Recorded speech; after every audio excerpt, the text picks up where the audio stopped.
सामीन, welcome to my channel voice of Mona. हमारी आज की स्टोरी का नाम है भंवरा।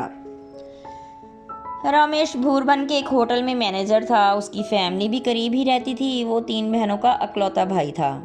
शक्लो सूरत बहुत खूबसूरत थी। लाड प्यार ने उसे बिगाड़ रखा था।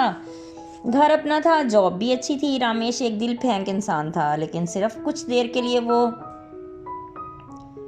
किसी के साथ वक्त गुजारता, उसके बाद उसे भूल जाता। उसकी ये आदत उसके लिए अच्छी नहीं थी, उसे भी पता था, लेकिन वक्त के साथ साथ वो मजीद बिगड़ता जा रहा था। उसकी जिंदगी में बहुत सी लड़कियां आई और चली गईं। रामेश अब मशहूर हो चुका था। उसे शादी भी नहीं करनी थी। तीनों बहनों की शादी बारी बारी कर चुका था। उसके बहनोई भी उसी की तरह के निकले, लेकिन वो वक्त गुजार रही थी। रामेश सब जानता था।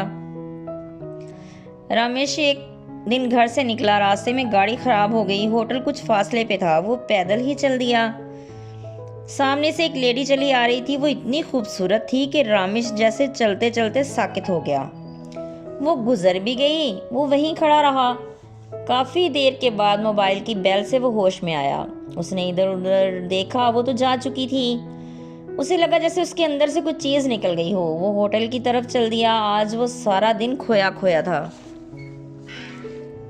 किसी से बात की ना सुनी।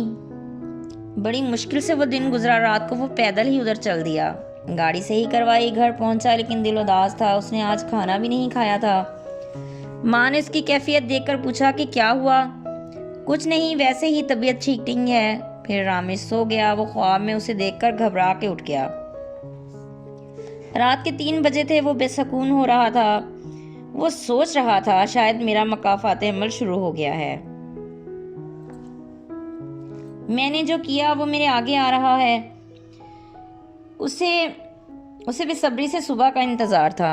सुबह हुई तो वो उसी रास्ते पर चल दिया, लेकिन आज वो नहीं आई थी।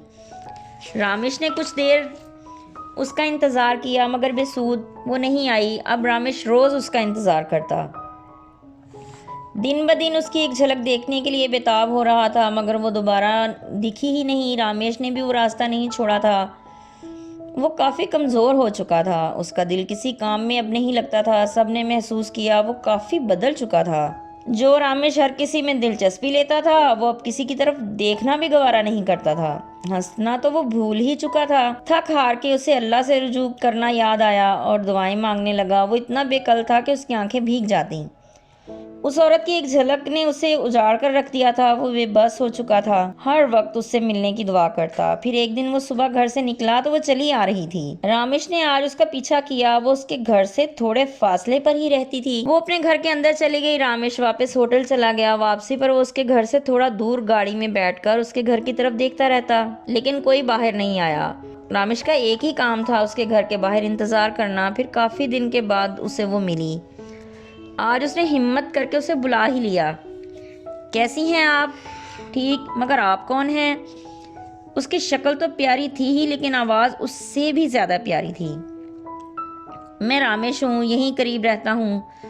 मुझे आपसे बात करनी है। जी कहिए। जी। वो मुझे इससे आगे रामेश बोल ही नहीं पा रहा था। वो चल दी तो रामेश ने कहा, आपका नाम पूछ सकता हूँ? वजह? नहीं, कुछ नहीं, बस आपका नाम पूछना था। मैं कैसे बता दूं, आपको जानती भी नहीं हूं मैं।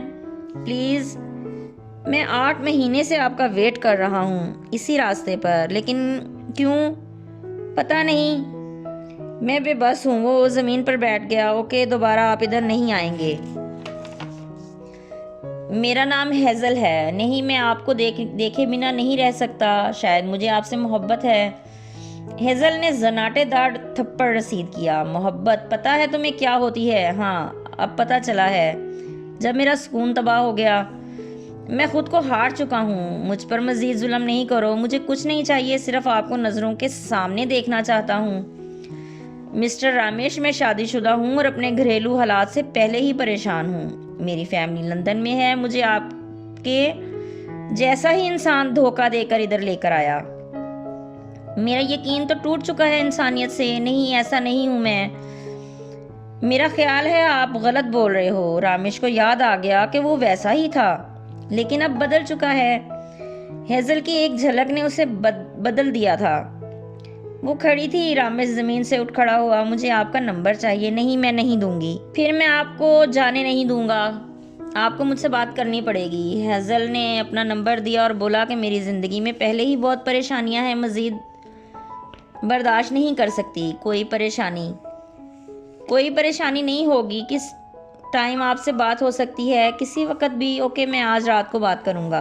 बहुत सारे हिला के चली गई। रामेश अपनी मंजिल की तरफ चल दिया। उससे आज बेताबी से रात का इंतजार था। वो आया घर तो सीधा अपने रूम में चला गया। उसने हेज़ल को मैसेज किया, उसने जवाब दिया। फिर रामेश ने अब तक की सारी रौदाद उससे बता दी। अब रामेश खुद को थोड़ा सा पुरसुकून महसूस कर रहा था। अब किस्मत के फैसले का इंतजार था। फिर उसकी रोज हेज़ल से बात होने लगी। वो एक ब्रिटिश थी लेकिन उर्दू बहुत अच्छी बोलती थी। उसने बताया कि उसके साथ भी प्यार के नाम पर धोखा हुआ। वो शख्स पैसे के लालच में हेज़ल को ब्याह कर लाया, लेकिन उसकी फैमिली यहाँ थी और वो पहले से शादीशुदा था। हेज़ल अब अलग रह रही थी। वो अकेली थी। वो अपनी फैमिली के साथ रहता था। ये घर हेज़ल का था। वो कभी आता कभी नहीं। हेज़ल ने नौकर रखे हुए थे। वो इससे जान छुड़ा के वापस जाना चाहती थी। वो अपनी फैमिली से राब्ते में थी। अब रामेश मुसलसल उससे राब्ते में था। वक्त गुजर रहा था। रामेश ने उसे मशवरा दिया कि तुम केस करके अलहदगी ले लो। फिर हेज़ल ने रामेश की मदद से केस कर दिया। रामेश उसके साथ साथ था। साल होने को था। फिर हेज़ल वापस जाना चाहती थी। रामेश ने उसे कहा तुम मेरे लिए रुक जाओ, लेकिन हेज़ल दिल में रामेश के लिए कोई जज्बा नहीं रखती थी। रामेश परेशान था कि ये चली जाएगी। वो दिन रात दुआओं में उसे मांगता। वो भी अपनी जगह सही थी। एक दिन हेज़ल की तबीयत खराब हो गई। रात को 2 बजे उसने कॉल की। रामेश जल्दी से उसकी तरफ चला गया। उसे लेकर हॉस्पिटल पहुंचा। उससे शदीद बुखार था। 4 बजे उसे लेकर घर आया। वो हेज़ल के पास ही था। हेज़ल बुखार से मदहोश पड़ी थी। वो उसके पास बैठा रो रहा था। अचानक हेज़ल की आंख खुली। उसने पानी मांगा। रामेश ने उसे सहारा देकर पानी पिलाया। पानी पीकर वो लेट गई। आप चले जाओ अपने घर। नहीं, मैं नहीं जाऊंगा। वो उसके पास ही बैठा था। दिन निकल आया था। हेज़ल का बुखार उतर चुका था। रामेश ने उसे नाश्ता करवा के मेडिसिन दी। उसे होटल जाना था। वो चल दिया। हेज़ल में थोड़ी देर तक आ जाऊंगा। नहीं, कोई बात नहीं, आप अपना काम करो, मैं ठीक हूँ अब। शुक्रिया, आ गए आप मेरे लिए आधी रात को। मैं अपने लिए ही आया हूँ, तुम्हें पता है। हाँ पता है। वो मुस्कुरा दी। आज वो इतने अरसे में पहली बार मुस्कुराई थी। रामेश खुशी से निहाल था।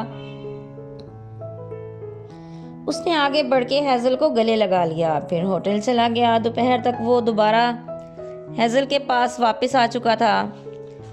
आप ठीक हो? हाँ ठीक हूँ, लेकिन वो देखने में ही कमज़ोर लग रही थी। रामेश कुछ लेकर आया था। अरे ये क्यों लाए? सब कुछ है घर में। नहीं, मेरा दिल किया तो मैं ले आया। ओके। हेज़ल ने कुक से खाना लाने को कहा। फिर उन्होंने खाना खाया। हेज़ल ने अपने घर वीडियो कॉल की और रामेश की भी बात करवाई। उसने सब बताया कि रामेश ने उसके लिए क्या कुछ किया है। कुछ ही दिनों में हेज़ल केस जीत गई। अब वो आज़ाद थी और वापस जाने के लिए तैयार। रामेश उदास और दुखी था। हेज़ल ने उसे आज खाने पे बुलाया था। वो उसके घर पहुंचा तो वो आज बहुत खुश थी। मुझे छोड़ के जा रही हो और इतनी खुश हो? नहीं जा रही हूँ तुम चलो मेरे साथ।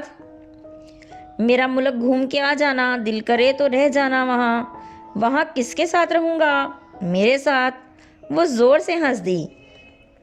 रामेश ने उठकर उसे गले लगा लिया। तो तुम मेरे साथ हो? हाँ, तुम अब इंसान बन चुके हो, इसलिए। दोनों हंसने लगे। जीते रहिए, खुश रहिए। मिलते हैं अगली कहानी के साथ।